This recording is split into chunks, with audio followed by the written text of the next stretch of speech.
ನಮಸ್ತೆ, good morning, welcome to my YouTube channel.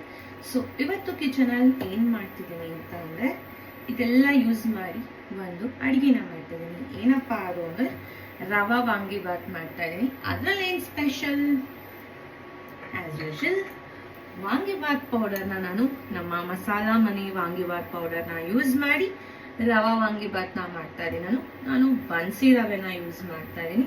So quick ಆಗಿ recipe ಮಾಡೋದು ಹೇಗೆ ಅಂತ ವಿಡಿಯೋದಲ್ಲಿ ನೋಡೋಣ ಬನ್ನಿ. ರವಾ ವಾಂಗಿಬಾತ್ ಮಾಡೋದನ್ನ ಸ್ಟಾರ್ಟ್ ಮಾಡೋಣ ಬನ್ನಿ. ಈಗ ಪ್ಯಾನ್ ಕಾದಿದೆ, ಇದಕ್ಕೆ ಸ್ವಲ್ಪ ಎಣ್ಣೆ ಹಾಕೋಣ, ಸಾಸಿವೆ ಹಾಕೋಣ, ಉದ್ದಿನ ಬೇಳೆ, ಕಡಲೆಬೇಳೆ,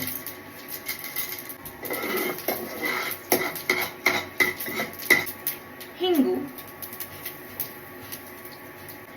ಈರುಳ್ಳಿ ಮತ್ತೆ ಹಸಿಮೆಣಸಿನಕಾಯಿ.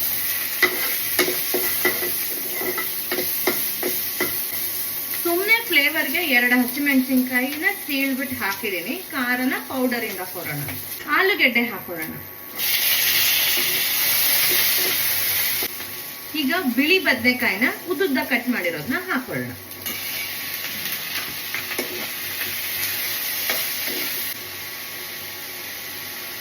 ಸ್ವಲ್ಪ ಕುಕ್ ಆಗೋದಕ್ಕೆ ಸಾಲ್ಟ್ ಹಾಕೋತೀನಿ. ಇದು ಈಗ ಚೆನ್ನಾಗಿ ಫ್ರೈ ಆಗಿದೆ. ಇದನ್ನ ಕುಕ್ ಮಾಡೋದಕ್ಕೆ ಹಾಗೆ ನಮ್ಗೆ ಉಪ್ಮಾಗೆ ಎಷ್ಟು ಬೇಕೋ ಅಷ್ಟು ನೀರನ್ನ ಹಾಕೋತೀನಿ. ಅವಾಗಲೇ ಸಾಲ್ಟ್ ಕುಕ್ ಆಗ್ಲಿ ಅಂತ ಹಾಕಿದ್ರೆ ಈಗ ಪೂರ್ತಿ ಡಿಶ್ಗೆ ಎಷ್ಟು ಬೇಕೋ ಅಷ್ಟು ರುಚಿಗೆ ತಕ್ಕಷ್ಟು ಚೆನ್ನಾಗಿ ಬಾಯ್ಲ್ ಆಗಿದೆ. ಈಗ ಇದಕ್ಕೆ ಮಸಾಲಾ ಮನೆ ವಾಂಗಿಬಾತ್ ಪೌಡರ್ನ ಹಾಕೋಣ.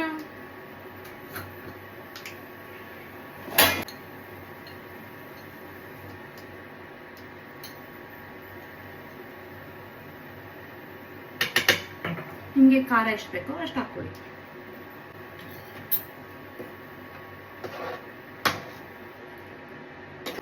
ಈಗ ಇದು ಚೆನ್ನಾಗಿ ಬಾಯ್ಲ್ ಆಗ್ತಾ ಇದೆ. ನಾವು ಮಸಾಲಾ ಮನೆ ವಾಂಗಿಬಾತ್ ಪೌಡರ್ ಹಾಕಿದ್ಮೇಲೆ ಸೊ ಇದಕ್ಕೆ ನಾನೀಗ ಬನ್ಸಿ ರವೆ ಹಾಕ್ತಾ ಇದ್ದೀನಿ.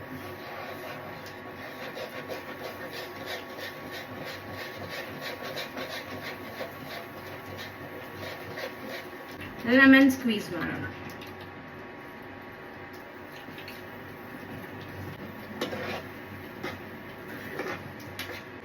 ನಾನು ಗೀ ಹಾಕ್ತಿದ್ದೀನಿ, ಇದು ಆಪ್ಷನಲ್.